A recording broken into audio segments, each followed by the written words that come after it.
if I can remember how to do this. Hi, welcome to the Village Board Work Session for Monday, February 26th at 6:04 p.m. We're here at Village Hall, and Megan, would you take a roll call, please? Trustee Wojka? Present. Trustee Bonaski? Present. Trustee Mishler? Here. Trustee Briggs? Here. Mayor Damerat? Here. Haley Cook? Here. We have some guests this evening. We have Executive Director of the Office of Community and Economic Development, Martha Malone.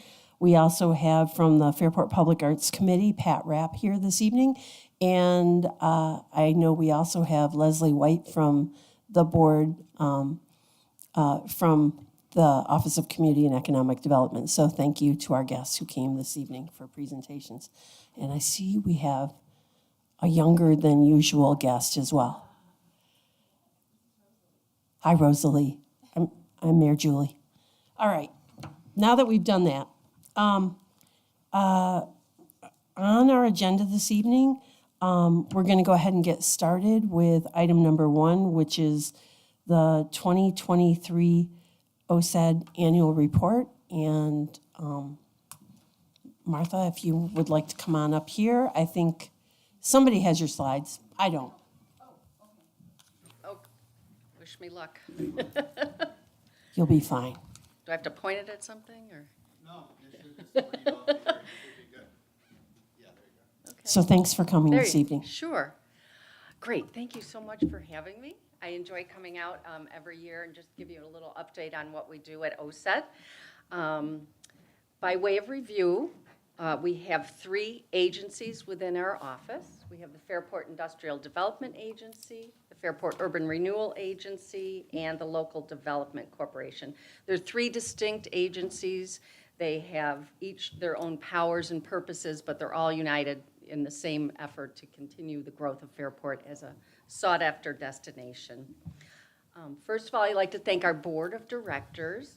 We have Kevin Clark as our chair. He's a longtime former village trustee and deputy mayor. Leslie White is here tonight, our vice chair. She's a communications manager at the University of Rochester Medical Center, former village trustee and active community volunteer. Donna Stefano is our secretary treasurer. She's a senior advisor with the American Red Cross with duties both here and abroad. She's currently in Thailand, I think it is, right? Or Bangkok, yes, Bangkok, Thailand. She has over 20 years' experience assisting communities around the world in attracting public and private sector investment. We've got Rob Genthner, attorney, software sales exec, and business development consultant with a background on the planning board for the village. And in 2023, our longtime member, Ken Rohr, retired, and I just wanted to give a big shout out to Ken and his service to not only to OSED, but to the village of Fairport for many, many years.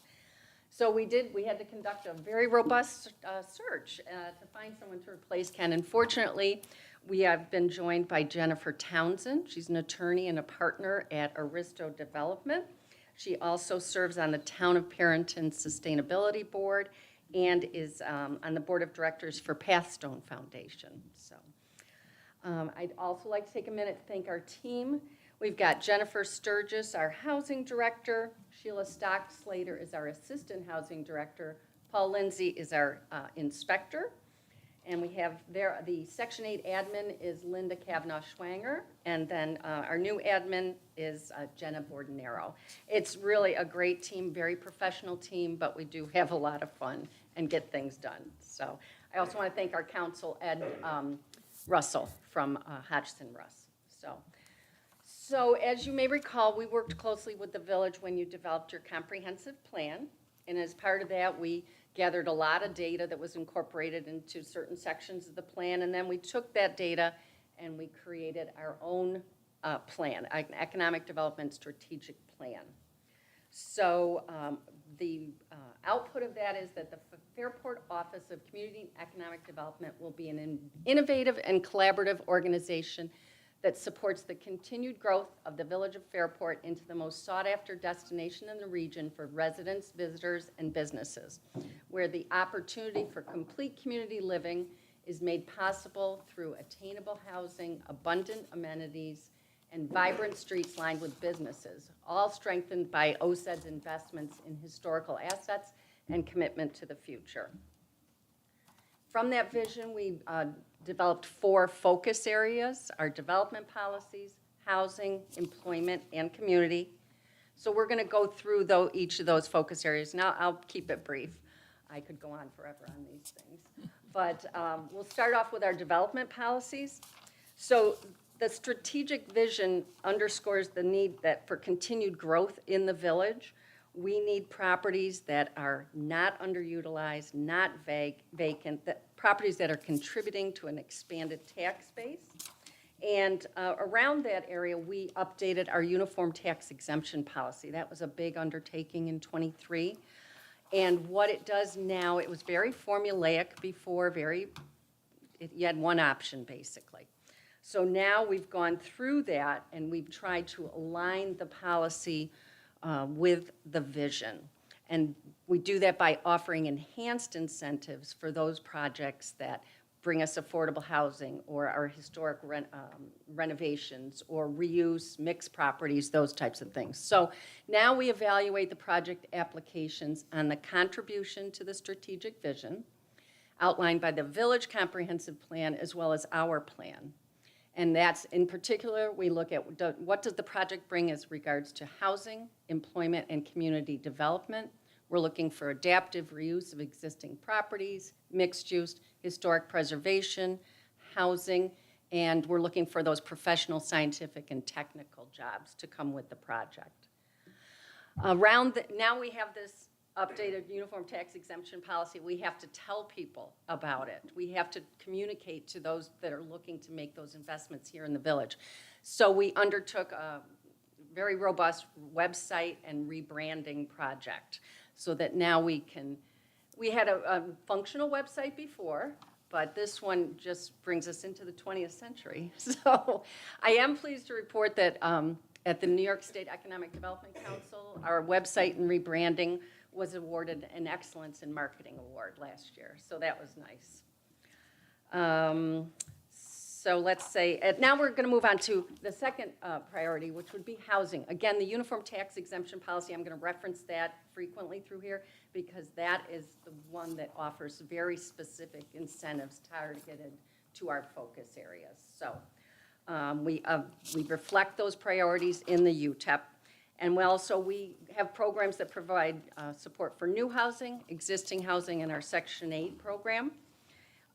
In the new housing arena, since 2015, OSED has assisted more than $33 million worth of private investment that has created over 130 new units of housing here in the village, which has been very exciting. We do that through loans, through the redevelopment of the former DPW site into a marketable property. We've got senior housing, we've got market rate housing. We also have programs that support our existing housing, primarily our Front Porch Grant program, which most everyone knows us for. And you can see that just last year, we had homeowners that were going to invest almost $160,000 into their homes, and we provided grants of over $27,000 to those homeowners. And to date, more than $440,000 of private investment. We've matched that with $110,000 of grants, so a nice 4-to-1 leverage in that program. We also have, I forgot to mention, we have low interest loans to income eligible seniors, as well as grant programs that provide assistance with primarily safety and energy efficiency upgrades to the existing housing stock so that our residents can remain in their homes for a longer time. We also have connected people with Monroe County home improvement programs, and I believe in the last year, a couple of homeowners were approved for a total of $33,000 in improvements to their home through Monroe County. So that's another great connection. Martha, can I pause you for 1 second? Sure. How does someone find out about those different programs that you offer for seniors? Sure. If you, on our website, there's a tab at the top for residents, how we help. and you can find those programs individually on that page. Great, thank you. Yep. We also did a targeted mailing this year. We looked at all of those people on the village tax rolls that were senior limited income on their assessment, what's it called? When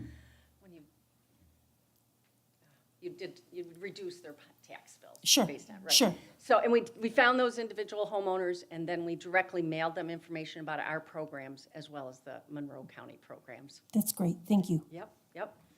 We're also very proud of our Section 8 housing program. The team does an amazing job. We cover the eastern portion of Monroe County, as well as the towns of Irondequoit, Webster, Penfield, ER, Brighton, Henrietta, Pittsford, Perrington, Rush, Mendon, and Macedon. In 2023, we reopened our wait list and received more than 1,300 applications. Can you explain what that means, your wait list? Is Sure. that people who are waiting for properties or people who are waiting for assistance? Waiting for assistance. So they would make an application, and there are certain, they take a small amount of information at that point to see if they're qualified or not, and then they go onto the wait list, and as they work through that wait list, then the individuals are come in. You've seen briefings here in the courtroom where they'll bring in 20 people, sit with them individually, qualify them for vouchers. So right now, there are 437 people in the program. There's another 25 with open vouchers that are waiting to find a place, and then we're still working through the other 1,000 or so on the wait list. Okay, thank you. Yeah. One of the things we talked about is that with the vouchers, that people are out on the street trying to find housing. We all know affordable housing is hard to find. Jennifer has implemented a landlord incentive program. So if a new landlord comes to our program, we can offer them a $500 spiff for joining up with us. Some of them take a little more convincing than others. But we have brought on 4 new landlords. So that's really terrific. And she's doing landlord roundtables and trying to, deepen connections with them. We also have project-based vouchers. We are working with really high-quality developers, Cornerstone and Pathstone, on their projects. So we will have vouchers at the Baird Road Senior Project, as well as the Marketplace project. And they'll be online. The Marketplace will be online before summer this year. That's terrific. It's great. It's quality, affordable housing for seniors. Just really good people to work with. Yeah. I'm going to jump in and just make this comment because of the picture that you have up there. That's the street that I live on, and that's where I used to go as a kid. And I love the fact that it's senior housing and that it's also Section 8, because when people walk by, they think they have something in their mind that they think is Section 8. And I'm like, would you think that's Section 8 housing? It's beautiful. The gardens in front are beautiful. It always looks beautiful. So I'm sorry to interrupt you, but it's just That's the value of the Section 8 housing, is that people can find places within a community versus those high-rise public housing options, right? Yep. That's the goal, is that they can take those vouchers and find those places, and that's exactly right. Yes, yes. One of our other focus areas is employment, and again, the uniform tax exemption policy plays a role here because you get extra points, you get extra, check marks if you are bringing us professional, scientific, and technical jobs. Those are the people that we envision working here. The residential workforce, they're living here, they're recreating here, they're the next planning board members, et cetera, et cetera. So when we evaluate projects, we look at what type of jobs they're creating. I have facade grants in here because we are a community of small business people. We're not, we're the single operator kind of thing. So they don't have that extra money to upgrade their property and so forth. But we can help with that, and thereby they can continue to prosper and grow and create employment. So in 2023, we reopened the facade grant program, and to date, we've approved projects with $366,000 of private investment, and we'll be, hopefully, when they're complete, we'll be awarding them $72,000. And to date, you'll recall, we did one of these back in '21. So when I put those two rounds together, it's $538,000 of private investment in improving the village, and $136,000 in grants, so. Martha, I walked past Moonlight just the other day and I saw the new awnings Yep. and I said, I bet that was facade grant money. That was a facade grant, Yeah, yes, it's- yeah. They stood right Yeah. out. They look beautiful. Yes, Yeah. yes, and I'm, Blair Anderson, we're working with on Yeah. his fabulous renovation on Lift Bridge, and it's really, it's a great program. Yeah. It's a good program, so. And we also offer loans through our office. In '23, we approved 3 new loans. Our loans are lower fixed-rate financing, below-market fixed-rate financing. And we come in sometimes where other people wouldn't, or we come in to fill a gap when they've got some traditional bank financing. But the total loan outstanding now, just today, are $708,000. But that's just, that doesn't account all the loans that have already paid off in the past over the history of OSED. But it's a well-performing portfolio, which is a good thing. We also, so now we're talking about the final pillar, focus area, community. Again, the uniform tax exemption policy is aligned with this, where we're trying to create those spaces and places that people want to be. We talk about placemaking quite a bit, and we do that through our capital improvement projects. We are currently working on in '23, we finished the boardwalk. I think we renovated nearly 1,000 linear feet of the boardwalk. And we also worked with the Erie Canalway Heritage Corridor on a grant to add some additional amenities and security cameras. And we'll be updating the signage. And we'll be putting out the bid for the Thomas Creek Entrance Project very shortly. We also, the IDA owns the North Main parking lot. We've spent a lot of time in '23 looking at parking issues facing the village and safety issues and so forth. And today we did put out to bid the paving of the North Main parking lot. We're going to be organizing, formalizing, paving the existing gravel area and adding lighting. And there is another option as an alternate, to stack the parking and add even more. But the cost of those projects is huge. So we're going to be looking for partners. We have someone in mind.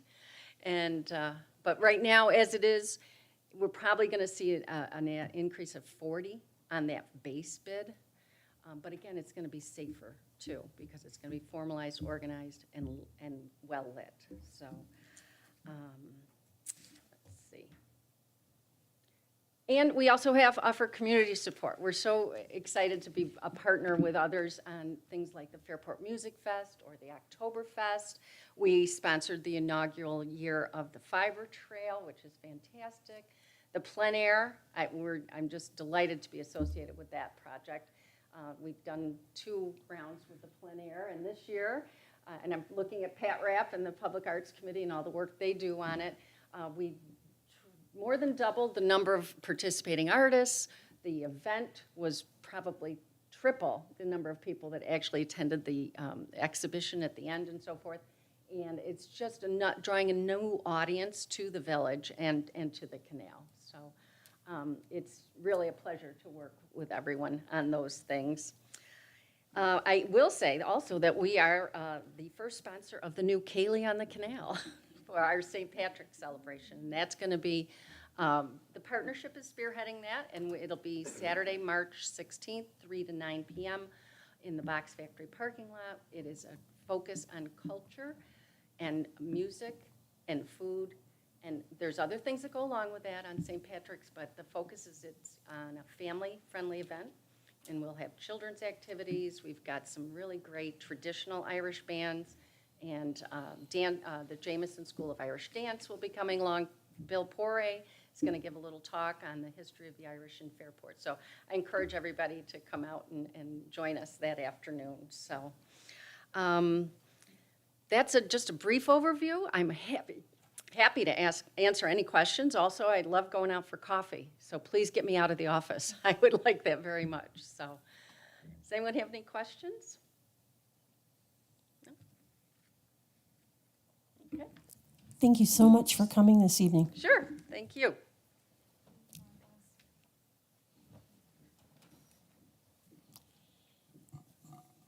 Okay, so that was item number 1, which the next item that's on the agenda is the Public Arts Committee Annual Report.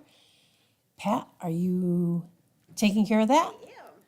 I am. I'm bringing my water bottle. I'm just getting over being. Things back and forth. Okay, thank you. We're glad to have you here this evening. Thank you. Thank you for having me here. This is my first year being chair of the Public Arts Committee, and it's an incredible group. So what I'm going to do is give you a little bit of an introduction about the Art Committee and give you our annual report. Oh, sorry. I'll give you an annual report, talk about our plans for this year coming up, and our budget. If I look this way, I can see better. So, excuse me, I'm just getting over being sick. I'm not contagious. I feel like I have to say that everywhere. So the committee was formed in 2016 as a committee of the village board. And our goals are to enrich the village's civic and cultural heritage, promoting a rich, diverse, and stimulating cultural environment. And we want to expand the reach of the Public Arts Trail or Public Arts Plan into the town of Perrington. And in our bylaws, the committee's responsibilities include providing expertise and guidance whenever there's art brought into the village. So we develop and facilitate these works, and working with Brian and his people, we make the art happen. We seek funding opportunities, and we look for grants wherever we can. And we also review the village's capital improvement plans, because if there's an opportunity to incorporate art into something that's going to happen, we want to have a voice in that, or at least know what's going on and try to be included and involved and share our ideas. We facilitate public art acquisitions, like the one outside the library. That was one that it was a couple of years ago that was installed. We serve as a community liaison and advocate for public art projects and programs. So if the village, for example, if the village is having an upcoming festival and you want us to participate and bring some art thing, we've brought our duck race to various things, or we participate and come home for the holidays. So we're available for those kinds of things. And we like to maintain a visible community presence. So we try to know what's going on in the village and participate where we can. And Pat, that the duck race is one of your big fundraisers. Yes. For anyone who doesn't know, Yeah. There probably isn't Yeah. anyone in the room that doesn't know that, but just to Yeah, that's the duck race at Canal Days. What I was referring to is like when we go to the farmer's market and we bring the little toy duck race for the kids to play with. The mini duck race, I should have said that, yeah. So in our bylaws, the village also has some responsibilities that were included in the draft of that plan. The village supports funding options to establish these projects.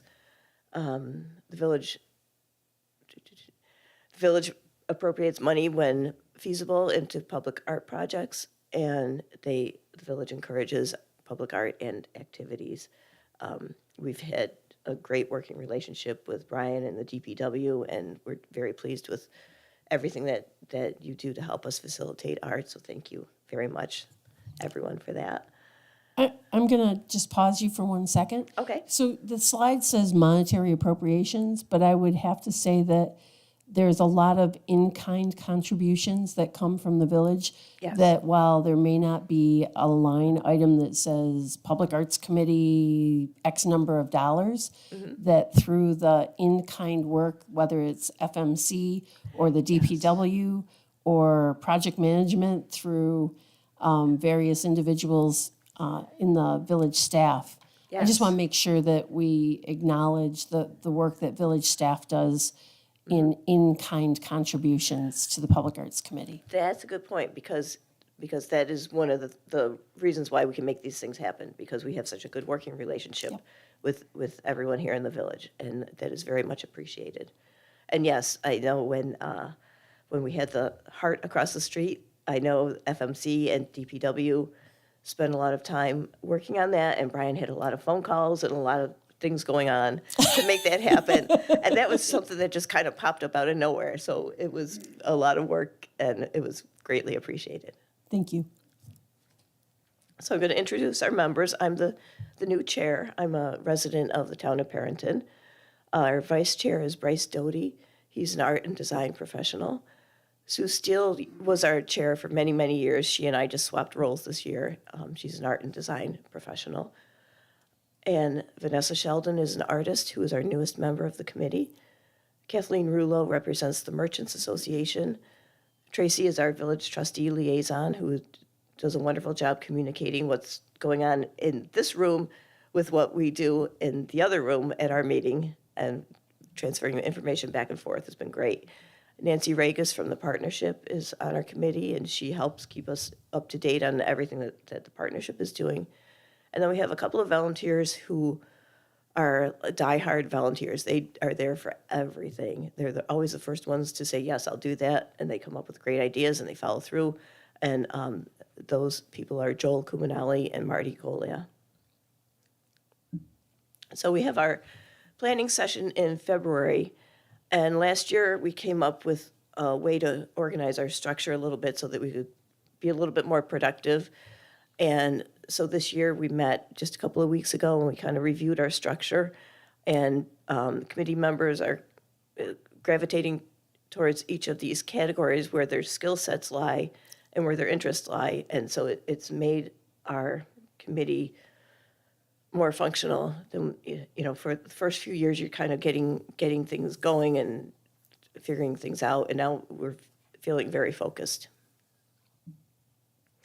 So 2023, we had a really good year. A lot of really fun things happened in the village. Because the village allocated funds to the art committee as a budget line item, we were able to hire a marketing and PR consultant. And she did a great job, redesigned our website. We registered a new domain name, fairportart.org, so you don't have to remember weebly.com/Fairport Public Arts, blah, blah, blah. That was too much. So when we saw fairportart.org was available, I said, let's jump on that. So we have a new website. Our marketing person is fantastic. One of the things that she created on our new website was this community connection form. And what we discovered in the art committee is that there are artists who are looking for places to display their work, and there are village businesses that want work on their walls. So we put a form up on the website. If you're an artist, you fill this out. If you're a business, fill this out, and then we can connect people. We're also inviting other people to collaborate with us, so there's a form up there for that as well. This has been really, it's new. It's new, and I think it's going to work really well. How's it going so far? Have you connected anybody? I don't think that we have yet. We're just beginning our list as of a couple of weeks ago. So it's new. So we'll see, and we'll report next year and let you know. Okay. But I think it's going to be a good plan. I think we're waiting on printing of cards and QR codes. Okay. So when we go and make connections, it's easy and hands-on, and you got it. So our design's almost final, then it prints, and then we're going to have something to hand them with the And we'll QR all have Terrific. We'll all have cards in our pockets, so when we go for coffee, we can have the conversation. So this gives you a little bit of an idea of our social media marketing that came out of that budget funding from the village. You can see we've always had a little bit of a Facebook presence. It was the volunteers on the committee would post things occasionally, and you can see on the right-hand side inside the red box where that red box is where the marketing consultant came on board. So we just had a little blip to the left of it, and then we had a lot of activity since we brought her on board. So we feel like that was money well spent. Is that Caitlin? Caitlin Doty is our marketing person. She does a great job. So community engagement, we did a lot of community engagement this year. We held some comic book art events at the library. There's an artist who came and held 2 workshops teaching people how to create comic book art, and it was really popular. And this was also funded through the grant money, or not the grant money, the budget money from the village. And we're going to be working with that artist again because it was very popular. The plein air paint out was popular, as Martha said.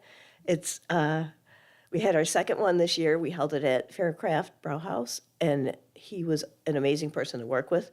He opened the venue early so our artists could get in, and then because it was Oktoberfest Day, people thought his business was open, and his staff wasn't even there, but he handled it like it was no problem. He just let people in and started, he opened early, basically. This event was sponsored by OSED and the Erie Canal National Heritage Corporation. We also received some sponsorships. We were able to award $600 in artist prizes. And as Martha said, we doubled the number of artists who participated. We doubled the number of paintings that were sold, and we actually tripled the amount of our profit this year. So this is kind of our new fundraiser. It's terrific. Yeah, it was great to have it during during Scarecrow Festival, because people were in the village, and they were, people were in the village, and they were able to engage with the artists, and the artists loved it, people loved it. A lot more people showed up to the event because they were having that open communication with the artists. Farmers Market, we've been selling T-shirts and sweatshirts at the Farmers Market all summer. This is the duck race I was referring to. But the other duck race, during May, leading up to Canal Days, we sell the duck race tickets for the big Canal Days duck race. And that was really successful. Last year, we made over $9,000 that is earmarked to public arts. And we participated in the Come Home for the Holidays again. That little duck race is so engaging to young children. And that was Bryce Doty built this in his creation, backyard. right? With the little paddle. Yeah. It just Yeah. makes the water flow. It's very creative. It's so much fun. We actually took that to Fringe Festival one year. Did it exist before Fringe Festival, or did that get No, made that for? was like, that let's got go to made Fringe for Festival. Fringe Festival. Yeah, and then we decided we That would was keep when the it. bridge was in the opposition. That was one of the activities that we Yeah. did to encourage people to come into the village, was showing them the duck race. Yes, Bryce built this, we took it to Fringe Festival, and we said, hey, guess what, Fairport's still open for business, and there's a lot of fun things going on. And so we were able to, because the kids are so engaged with this, they'll sit there and play for 15, 20 minutes, or until their parents tell them to stop. And so that gives us an opportunity to talk to the parents, because the kids are so busy. The Scarecrow Festival, every year we have a scarecrow that is based on the art of a particular artist. And this year we chose Andy Warhol. So we made a can of scarecrow soup, and it won second place in the contest. And so with second place, we won $50. And so I think it was Tracy's idea to take that $50, buy soup, and donate it to Parent Food Shelf. So it was a fun thing to do for the community, and it was meaningful. Hopefully they didn't get scarecrow soup. I know. I think they got chicken soup. You can see the cans back there, chicken, tomato. I know. I'd like to actually explore the idea of scarecrow soup again. So the 6x6 art making event, you might see some familiar faces in these pictures. This is an event that we do in collaboration with the Fairport Public Library.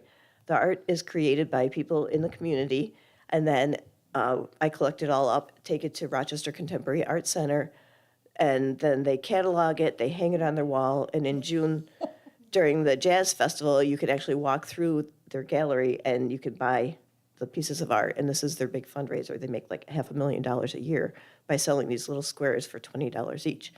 And there's a little girl in that picture that might look like somebody else in this room, pointing to her rainbow that she painted. I think I see her. You're a star. She's been in a gallery. I haven't been in a gallery. So we're doing that again in towards the end of March, we're going to have a date at the library. We just haven't announced it yet, but that's coming up soon. We might also do it at Faircraft because we did that once before and it was a big hit. So we're kind of, those dates are coming up soon. Make sure you get those to Brian so that he can put them on the website Okay, I will. or on the Social media. social media, Yeah, thank and then you. pass them to me, and I'll put them on the website. So another community engagement thing that we do at Canal Days, we have a chalk art contest. And this year, we actually had a professional chalk artist, which I didn't even know that was a thing. But she came and she created this beautiful unicorn and the mushroom and bunny. The annual duck race this year is the event where people buy tickets. You get a number. Each duck has a number, and then all the ducks get dumped in the canal. And this year, we raised over $9,000 through the duck race. Planning for 2024. So we have some fundraising and some events coming up. Our 6x6 party will be in March. And we are actually, I dropped the ball. That was me. I dropped the ball on naming the mule. After talking to the person who donated the mule, she wanted to include the students at Jefferson Avenue School in, We're gonna get in a the name this process. year? We're going to get a name this year. So I reached out to the principal. He had a teacher get all the kids together. They submitted names and narrowed them down to about 20. And so now I just need to make that phone call to the donor because she doesn't do email or text, which is my preferred communication. So I have to call her and just say, here's the list, and give her a chance to give a thumbs down on anything that she doesn't like. And then we'll put it out to the community and do a social media thing and get the mule named. Yay. Yay, I know, it's been a long time coming. Comic Book Week is coming up in May, so we'll be participating with the library in that again. Excuse me. That's an event where we will bring in the comic book artist again, and the library will be giving out free comic books because they get a whole bunch of them as a big national celebration. The chalk art contest will take place in June. We'll be in the farmer's market during the summer and fall. Scarecrow Festival and the plein air will be happening again in September, so we'll be participating in both of those. We're hoping to participate in the winter market again. And then we are actually seeking grants for additional events and festivals. We've got a couple of ideas of some bigger things that would require some grant money. So we're actively seeking ways to raise some funding for that. Some really cool ideas. You're going to be amazed. Prepare to be amazed.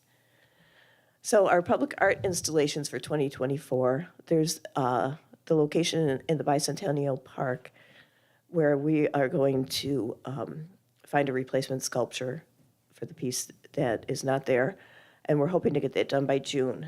And rather than putting out a call for art, because this has been a very long process with the art that didn't happen, we're probably going to just do a selection process from artists that we have already worked with or that have already submitted previously. And then we will work with Brian and the DPW and FMC and make a decision based on what's going to work best for that site. The public art trail is one of the things we want to really expand on this year and get going and start with a selfie spot. So we have a grant application in.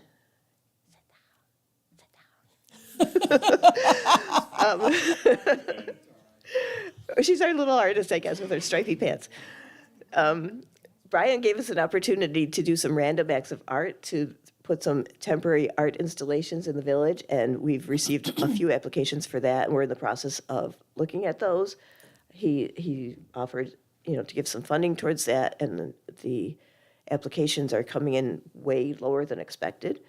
So we're thinking we're going to do at least a couple of these. So you'll see some things pop up. Nothing's going to be announced because it's going to be kind of a surprise. But, it won't be a surprise to Brian. But we'll keep you in the loop. Pat, is the public art trail designated on the map with the yellow? It stuff? is. Okay. Yeah, so the big, in the 2016 art plan, there's plans for an art trail that starts basically at Parenton Park and goes out to Turk Hill, go through the village along the canal. And that's something that it's just been a matter of, funding and getting our getting our bearings and figuring out plans and getting things going. So now that one of our newest committee members is very dedicated to seeking grants for us. So I think that that'll put us in a good position to get some of these things going. Does that answer your question? Thank you. And then we're hoping to have some live street chalk at Canal Days. And that we're looking for application and seeking artists who actually do the professional versions of chalk art, now that we know it's a thing. There's somebody who I follow on Threads who does these little animals. Okay.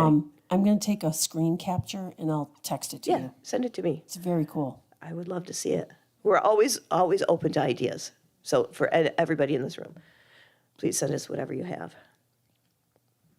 So our end of year account balances, this is as of just a couple of weeks ago when we had our annual meeting. Our Fairport Foundation account, these are proceeds from fundraising and sales, and these funds are used for outreach and programming and events and things like that. So we've got about $6,000 in that account.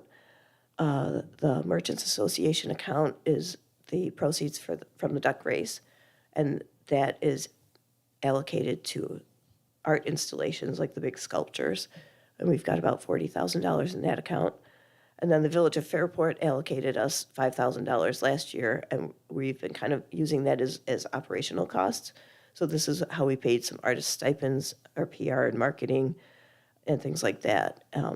We only have a little bit left in that, and we will use it up by the end of the year because we don't want to miss an opportunity to have, whatever we need it for. And then our operational budget coming up this year, we're planning to spend about $4,000 out of the foundation account. This will be for events and materials. And even though it says we're going to spend $4,000, we actually, with the plein air, will make back that. So, we'll make back at least that much with the plein air this year. The Village of Fairport, we're hoping that you'll allocate another $5,000 to us so that we can continue the PR and the marketing, do some printing, and keep our website up to date. And the Merchants Association funding that has the $40,000, because of the Bicentennial Park art piece, we are tentatively planning on allocating some funds to replace that art piece and get the public art trail started. And that's it. I always get to this one, I'm like, oh, I'm done. You're done. Yeah. Does anybody have any questions or? I would just say this adds such a nice element to our village. With all that your organization does and all that OSED does, it just there's just so much behind the scenes that goes into everything that's created and planned and these events and This is the coolest little village in the world, isn't it? it really is. Yeah, and it's because of everybody working behind the scenes and making it amazing. Yeah. Yeah. Well, thank you. So Pat, we have about $7,500 left for the next art installation at the Southwest Bank to contribute toward that. Okay. And then we're looking at other operational things we could do with the budget, but we're also looking at a fundraiser for the Public Arts Committee sometime in November to do a village-wide run where all proceeds go to the Public Arts Committee and for art installations. And I think we're going to manage that in-house, so all the profits truly go toward that versus paying to people to facilitate and do these things. Yeah. And then coming up with T-shirts with art on them and kind of promoting this whole thing. So we'll be in touch with you on that, but That's something wonderful, that came thank you. through in-house through staff that wants to do something to provide for the art committee, and I think we're going to do that. So that'll be nice. All you runners out there. Oh, yeah. Yeah, We can satisfy the wellness committee, which the mayor knows what I'm talking about, in addition to helping out. that's a really great committee. idea. We appreciate that. Yeah. Yeah, the more we can do, the better the village looks, and it makes everybody happy. So, I think Trustee Wicca has a question. I don't have a question, but I do want to say that I think that this is amazing work that happens here in the village. I think it adds a whole other layer of interest to things that go on in the village for everyone that is here. It's not just restaurants in the canal, it's all these other beautiful layers, excuse me, of things that you guys bring to the village, and I really appreciate it. thank you. I'll just say it's exciting for me to see all those, the additional layers of organization that you're starting to put into it, you're starting to see the machinery really start to work. So I'm excited to see these random acts of art, because that I think is some of the fun and funky stuff, you know, Yeah. that'll draw people in. So very thankful that of all the work everybody's doing, and I'm thankful that you have obviously you have the support of the board and the support of OSED, and Yeah. when we have these appreciate events that. all coming together, that's when you see the symptoms of all the good stuff happening. Thank you, thank you. We really enjoy what we're doing, and I think the random acts of art is gonna just be so much fun. It's gonna get people talking. So thank you so much. And we're gonna sneak out. We're not gonna stay for the rest of the meeting. Hang on, we're not, Oh, you sorry. can't leave yet. Haley, do you have any questions or comments? I just want to say that I love seeing the art around the village. I think it makes it a much more pleasant place to live, and I think it attracts people to our community. Thank you. Yeah, that's what the goal is. So And glad it's working. I have one last question. Sure. Have you done anything specifically to try, there are events that you hold that brings in community members of all ages, but I know when you talk about the volunteers, Joel and Marty are always there. Have you done any outreach to high school art students? I don't think we really have at this Okay. point. I mean, I know it's that this been is brought up like for a conversation. growing thing. Yeah. But that would be my suggestion. Yeah. As, there's three of us in the room who spent a lot of time at Fairport High School in the art room. Yeah. That would be a cool way for high school students to do something in addition to what they're doing in school already. I agree, and this is a good point for me to say that our meetings are open to the public. So if you know of any high school students who would be interested, we meet, what is it, second Thursday of the month? Yeah, second Thursday of the month in the village boardroom. So if Do you know any anybody, art students? Well, I was going to say, I think that's a very feasible idea. There was a program at the school where local artists came in and collaborated with art students. It was very popular. So I think if you did do something with the school, I think people would really like it. okay, we will definitely reach out. And in the meantime, if you know students who would be interested, please let them, they can even message us through Instagram or whatever works for them. To foster connections, maybe, maybe we can make the connection between the two of you, and you can help be an outreach from the village board and the public arts committee to students in the high school to say, hey, you high school art students, if you're interested, here's how you can get involved. Sure, I'm Would on that work my for you? school announcements, so it would be good. Okay, that'd be great, yes. If you want to do that, we would welcome you to. Pat, is there a way that Haley can find your connection? I would say, are you on Facebook or Instagram? Just send a message, a direct message to us that way, and I'll get it. The Fairport Public Arts Committee. Yeah, Fairport Public Arts Committee.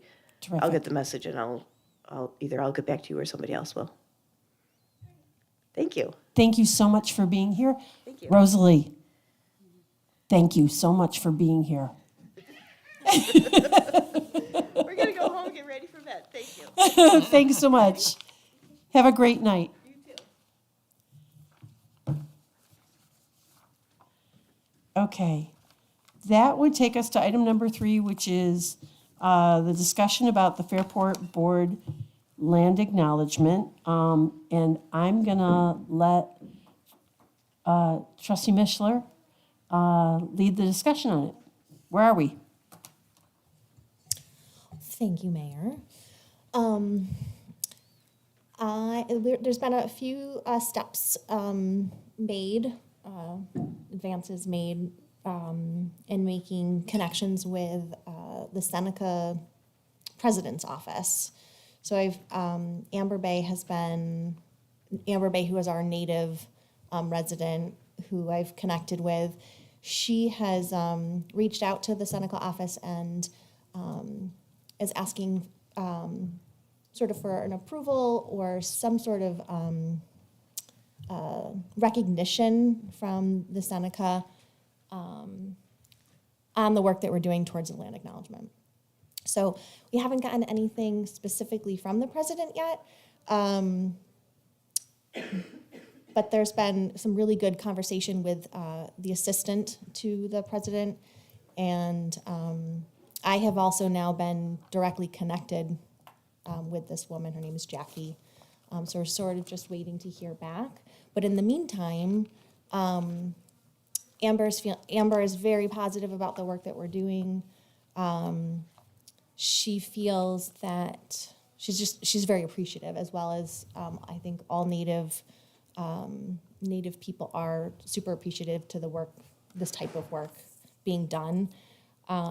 Specifically, really, I think it feels really good for Native people to know that they're understood and that their history and heritage is understood and people are informed. So this is really just to continue a conversation that we started last month. At last month's meeting, I presented a draft, I will say, and I will use, I'll use that very, it's a draft. Yeah. Nothing written in stone. Of something that we could use as sort of a starting off point for a land acknowledgement. And I shared this draft with you last month. After reading it a few times, even at the meeting last month, I recognized that there was even one section right off the bat that I felt could be tweaked and the wording could be improved upon. So what I presented with you this evening was a draft of the original, but you can see that I put some strikeouts through what I thought could be improved. And underneath that, I put, I think, the language that might sound better. And I just underlined that section. What would you like from us? What would you I hope think to get for out? me, this is something that's being read out loud. So I think it's important for all of us to sort of hear how that might sound out loud, maybe with the new change. And then I thought maybe we could all just spend a couple minutes. I gave you a paper intentionally. I'm a teacher. I gave you a paper intentionally so you could make any marking or any note on it that you personally thought might improve upon this draft. And then what I thought is I would collect your feedback on paper, and then I could go, I'm not going to spend time sitting here and revising it and trying to work and tweak all of these comments in, but I thought maybe behind the scenes I could sort of weave all of these suggestions in and try to be sure that everyone felt like there was a collaborative process in making something and creating something that we were really comfortable with. How does that sound? Sounds great. Does that sound okay? Okay. Do you want to read this? Sure. Is that okay? Is that all right? Okay. I have some other things that I've been thinking about since Yeah. I talked to you last week Okay. or a couple days ago, and I want to bring that up. I may just do it through an email, or we can talk about. I can mention it here, and then I'll send an email out, and people can share their feedback via the email. But go ahead and read it Okay. first. Okay. Before we begin this evening, we would like to recognize the Seneca Nation on whose ancestral territory we are gathering. The present-day village of Fairport sits on traditional Seneca land. The Seneca Nation, with the Mohawk, Cayuga, Onondaga, Oneida, and Tuscarora, make up the sovereign Haudenosaunee Confederacy. With respect, we acknowledge the people of the Seneca Nation on whose land we now live. We honor their past, present, and future contributions to and stewardship of this land.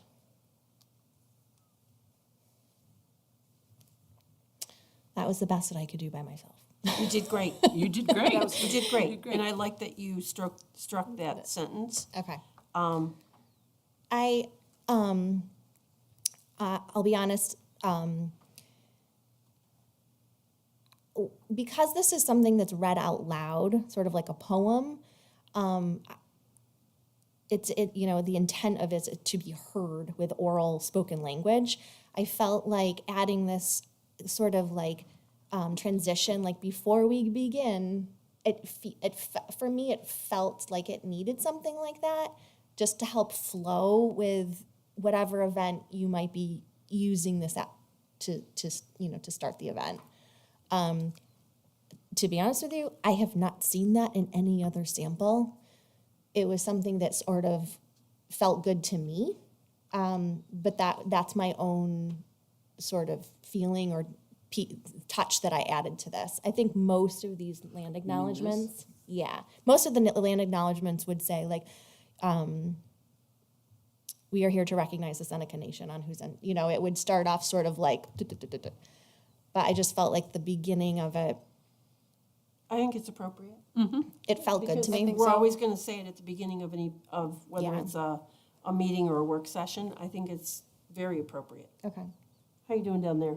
I can't- like it. I like it. It's inviting to say, before we begin. Yeah. Okay. That's how I felt too. Okay. Do you want to take a minute just to look at it yourselves and add something to it? Change something? Why don't we do it this way, so we're not sitting here with dead time? Okay. Take a look at it over the remainder of the meeting and hand them back to Emily at the end of the meeting, and then she can put things together. Is that okay with you? Yeah, I think that sounds great if you're comfortable with that. The other thing I wanted to add was the whole purpose of having a land acknowledgement, if we so choose to adopt that, is to help create relationships. It's the bigger goal that I have and as a board, I hope we have in mind collectively. And it's the future relationship building that I think is probably the most important key to this. And whether we're certainly going to try to get the wording as beautiful and perfect as we can, but if we don't get it, it's really the message behind it that I'm more concerned about. So, and I'm excited that there's a possibility to have some sort of recognition from the Seneca President's Office. I think that would be a nice piece to it as well. So, it's sort of where I'm coming from and how I feel about it. And I don't want to cut you off. Are you I good? think that's it, yeah. The only thing I had to add was that I'll send you all a note and ask your thoughts on us rotating through whoever would like to do. This is not to say that you have to do this at a meeting, but I don't need to sit and read this every single time. I think if anybody else on the board would like to participate in reading it, you are more than welcome to. It's not, I don't have ownership over it, nor does Emily. It's something of this board's that if we choose to approve this, that it's of the boards, and anybody who would like to read it at a meeting is welcome to. But I don't want anybody to feel like, oh, you have to. I'm just putting it out there. If you want to read it, It's a way to help build a climate and a sensitivity and all of I us just don't want being anybody to feel like inclusive. you must do this in terms of But having. it's a great reading it. idea. But it's an opportunity for us all to share in this. So I'll send you an email. You can respond privately to me. Okay. Anything else? All right. Can I go just ahead. add one more thing? Even though I'm a teacher, I was really unsure on the punctuation on that last sentence. So if you want to take like an extra look at that, I feel like it's missing. Oh, I am so pro Oxford, comma. Okay. That's exactly what I was thinking was an Oxford comma. And nowadays, both are correct, It's getting a little slack out So I there. think there's a punctuation mark missing there, but I'm not 100% Unless you sure. put this It into would Microsoft be Word, the Oxford Microsoft comma. Word tells me there's supposed to be a comma. Okay. Take a look at that last sentence extra Okay. carefully. All right. Anything else from this end? Anything else from this end? No, I'm good, thank you. Okay. Thank you for the work that you've been doing on this. I really appreciate, and I know the rest of us really appreciate you taking the lead on this and working through this and trying to herd the cats that we all are, because we are sometimes. So I just want to thank you, and I want to thank Amber for participating. I hope that one day that we'll get her to come and be at our meeting, because I think we would all like to meet her too. With that, if you have any changes or edits or anything, hand them to Emily at the end of the meeting, and we'll move on to our next. Oh, did you get a copy of this, Hallie? Are there any groups that you participate in that do land acknowledgements? That you can think of off the top of your head? I don't believe so. I don't think Fairport's done a land acknowledgement. Okay. Thanks. I just was curious if you'd been in any groups that you had experienced having land acknowledgements. I know some schools do, some school boards do. Okay. I think it would be a great thing to start. I think it's important, and I think it's a great way to be inclusive of, our heritage. So, All right. Thank you. Okay. With that, we'll call this topic done. So that will take us to item number 4, which is an actual piece of business versus the workshop pieces. So I'd like a motion by the village board to award a bid to Keeler Construction Company as the lowest responsive bidder in the amount of $392,601 for the Liftbridge Lane East Restoration Project, and to enter into a construction agreement for the same. So moved. By trustee Mishler. Second, trustee Briggs. Okay. And Brian, can you give us a quick update on the bids and what these entail? Sure. So as you know, we're going to go back and repave and do some sidewalk work and lighting work and so forth to Liftbridge Lane East. And really make some improvements, which is great. We put this out to bid approximately 4 weeks ago. We had three firms that expressed interest, and with your bid package, you saw the lowest is $392, the highest being $584. We opened the bids, I think, last Friday. We didn't want to wait 2 more weeks to the next board meeting to get this thing going. We have a firm deadline of getting this done no later than May 31st, so it doesn't interfere with canal days, which is great.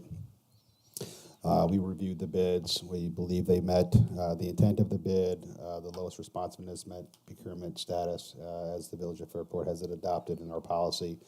And it is our recommendation from staff to have this award bid. In addition to the work that you see here, there will be additional costs, as we always knew with Fairport Electric and putting a new lighting in and some other bases and that type of thing, which are outside the contract, and Electric will do that. But we think this is a good price based on what we're doing. And this will include things such as new bases for the lighting, new sidewalk improvements, new crosswalk improvements and signage, all new pavement, which if you look at Liftbridge Lanes, it's quite long if you're going all the way to the wetland, Water Street being redone, and then also the abutments going all the way up to Parker Street Bridge. So it's quite a bit of pavement work that's going to be happening there. If with this going on, we've spoken with the proposed contractor that's going to get awarded this bid. They're ready to get started almost immediately. They're going to get started way before the plant's even open for asphalt and that type of thing, which is great. So maybe we can have this done way sooner than we actually wanted them to do. So we think it's a good bid, and we're excited to get the work done. Okay. Any questions from this end? Have we worked with these folks before? Not to my knowledge. I mean, Keeler's a big company. Okay. In my time here, I have not had the privilege of working with Keeler on any bids. Okay. Any questions from this end of the board? I know, Brian, that our Genie just came through and they just updated all of their, gas lines and all of that. But I also know that we've had a couple water main breaks right on that road. Is there any way to work? I want to avoid paving it and then getting another water break. So would all of us. You and I both. And But I'm not there's going to really no promise way you. to be proactive. You can't work with, I don't even want you to ask me this question. I know it's going to come up. It's a great question, and I feel 100% the way you do. Staff knows me well, and it kills me when we pay projects or do work, and then the streets get opened up for things like this. You know, last year when we looked at doing this work that was going to happen this past spring, you know, we were planning on doing work and adding bike lanes, but regardless of that work, the gas main wasn't intended to be replaced, and everybody was notified. Everybody knew we were doing the work, and all of a sudden, oh, I guess we'll do that now, right? We've seen this with Lethbridge Lane West as well with the gas main work. Water mains have broke a couple times. 3 weeks ago, we replaced probably 300 linear feet of sanitary sewer main, right? That was the villages that we did. And they just came Busy out road, busy. it's just a going on. lot going on, and it scares me to pave it. But every street's that way, and trust me, the moment we pave it, something will happen. Yes, 100%. It kills me. law of nature. We've met with the water authority. They believe the area in question is fairly isolated, and the rest looks pretty good. Until the next time there's a fire and they Exactly. turn You don't on the know fire till you hoses. know. You know, all of our other utilities on there have been lined. We recently lined them. So we know those are in good standing and that type of thing, but who knows what's going on? I mean, the work that's been done has been a lot, so I think we've at least mitigated a good portion of it, but who knows? A lateral breaks between the main and a home, God knows what. And then having, you know, the water main broke, when it broke last fall, that kind of flooded the street and collapsed it. It broke a number of two of our storm sewer discharge units and manholes. So those are we know with the fact that when they go pave Lethbridge down by Donnelly's, we're gonna have to dig a big portion of the road up to make sure that fixed. We know it undermined it across the road. It's gonna be bigger than what you see here. And like I say, a lot of money goes into public work, and it's like, why, it doesn't look like a $400,000 project. And it probably isn't. The cost, to what O said, it was even saying, the cost to do anything now is outrageous. But there's so much gets buried that you don't see. You know, it's important work. But so great question. I'm not going to lie to you and tell you something better because it's probably going to happen.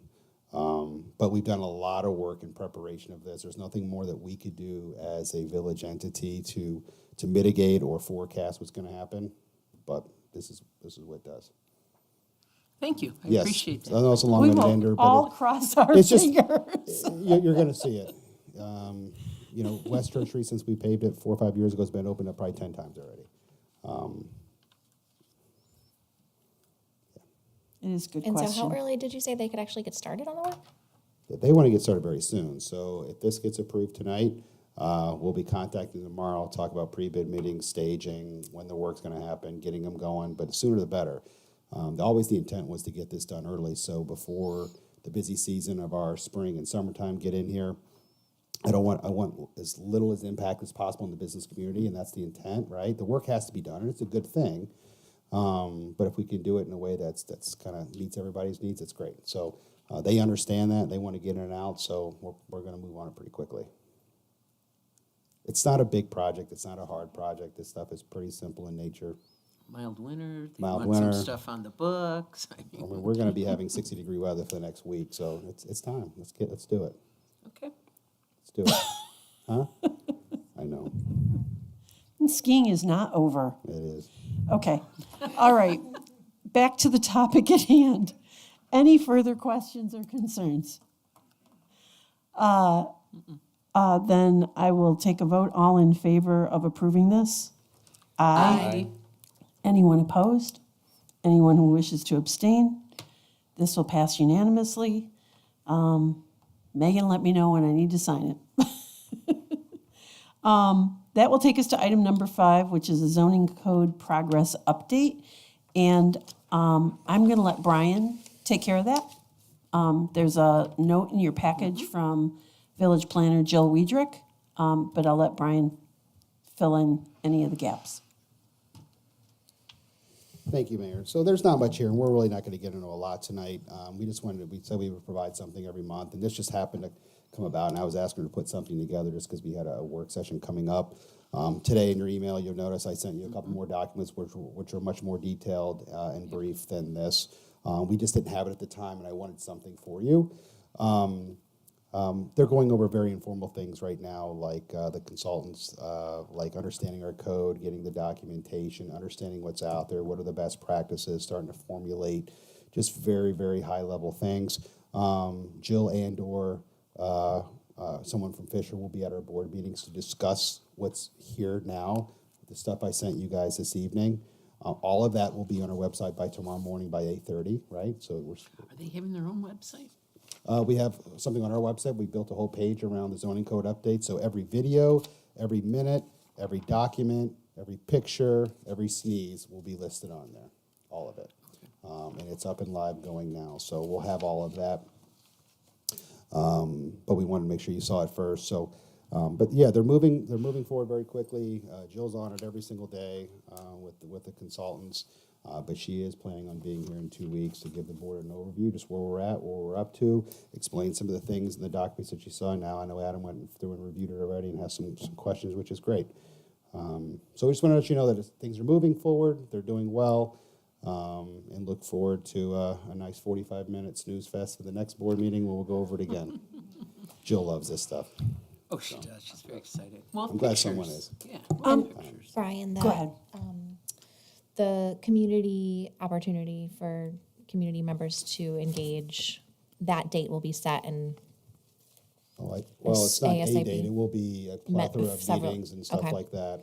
Every meeting and that the board has, the Yep. board, the committee has an opportunity to come and engage that. And everything that you do, every document that you have, everything that you guys are gonna use to consider how the zoning code starts to develop, the community will have at the same time. Mm-hmm. But there will be no shortage of a plethora of things when the discussions really start to get going. And about if the there's something like community's participation. specific, like a specific topic people, a particular Yeah. resident might be passionate about, or just wants to really be sure that that lens is sort of looked at ahead of time. I fully encourage you to contact our planner's office, Jill Weidrich. Okay. She's more than happy to set up a time with you to meet with you in person, come on in, At discuss the it, bottom we'll go of over the everything you'd like. webpage, it's got an email address. Yep. There's a specific webpage that's set up for all of this. And there's an email address right on the bottom of the webpage. She would love to have people come in and engage and ask questions and show interest. I'm telling you, she would. And I fully encourage the board the community to make those introductions and go through that process and ask questions. It's a complicated thing, especially if it's something you're not usually used to seeing, right? Most community members and really the only people that really get into zoning and planning are people that are in that business, that profession. So take the time, come on in, ask questions, give me a call, call Jill a call. We'll get you set up with who you need to get the information to you that you'd like. And we encourage you to do so. That's great. We have a lot of talented residents who Yep. have a lot of knowledge that we can, the more the merrier. Sure. The more the information, we're better together. I think that while there are no dates specifically outlined in here, what I was going to ask is maybe if when Jill comes in next time, if she has any knowledge of here's a public opportunity for comment or questions, a public one versus calling up Jill and saying, hey, can I come over and ask you a question? That if she could bring any dates that might be outlined that match Sure. the community engagement guide. We're discussing that, and she's fully aware of that, but it's hard to set a date when they want to know where they're going to be at. So when we have these really open sessions and we have all the information here, there's at least some information to discuss. We want it to be here, have it open to the public, come in, talk to us about what's going on, meet with the consultants one-on-one, see what some of the options are. What is planning doing in 2024 and beyond for the next 10 years? They want to make sure they have that available. So it's just tough before they get into what they're going to propose, what are we doing right now, what's going on. But it'll be in the very, very near future. But I understand what you're saying, that the quicker we can get some of that settled and maybe say, hey, if it's going to take a 3-month review and we think we can do it in 2 months or 3 months, let's start setting up it now so people understand it. They can get that on their calendar and be prepared to come over and meet. And see what's going on. 100%. Any Good questions? recommendations. Any further questions down here? Okay. And I think I already checked to see. Do you have anything? No, I was just gonna say, just to emphasize what you were saying, Julia, if we have a sense of when some of those dates are, I know there's kind of a range in there. But yeah, I had a chance to flip through, but I can send an email that way. It's just better to have answers kind of ready to go, and we can, plug ahead. So I'm looking forward to the discussion at the next meeting. if I remember correctly, we're talking about touching base, at least with the board here, on a monthly basis on progress? Yeah, Yes. great, thanks. Okay. Then that will take us to item number 6, which is upcoming meetings. Our next village board meeting is Monday, March 11th, 2024 at 6 p.m. in this room here at the Village Hall Boardroom here at 31 South Main Street. And then the next meeting on the agenda is a village board budget meeting, which is Monday, March 18th, 2024. Village board, prepare yourselves because here they come. Back-to-back meetings about the budget. So get your erasers ready on your pencils. And that will be at 6 p.m. again here in the boardroom. We don't have a work session meeting per se in March because we have a series of budget meetings, correct? That's correct. If we need one and we have that plan that way, we can always come up with keep an extra hour after our budget meeting to do that, or come back the next day and schedule one. That's not a problem. But yeah, we have, because of a very truncated budget process this year, we're going to have probably 4 or 5 meetings in the matter of a week to 10 days, because I know some folks are going to be out of town and that type of thing. So we'll try to move through it fairly quickly. But if we need to do something like that, the board at any time say, hey, schedule a meeting. We just got a couple things we need to take care of. We need to get together for a couple hours. Great. And we can I was schedule thinking that. about that, like, why is Jill Yep. coming at our next village board meeting Yep. versus a work session? Because we don't have an official work session Correct. meeting scheduled. Bring your eraser, Haley, it's really exciting. And we would have been here today, but we got some documents late, and I didn't want anything just thrown together and whatever. I want an opportunity for you guys to take a look at it, and we can discuss it collectively and stuff like that. So next board meeting, we'll be together. Okay. Any questions about the meeting schedule for March at this point in time? All right. Then I'll ask for a motion to adjourn from the board So moved.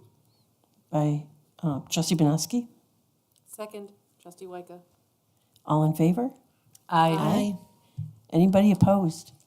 Thank you for joining us this evening, and thank you to our guests who are here, especially Rosalie. And thank you to all for being here this evening for this discussion. Have a good evening. Be safe.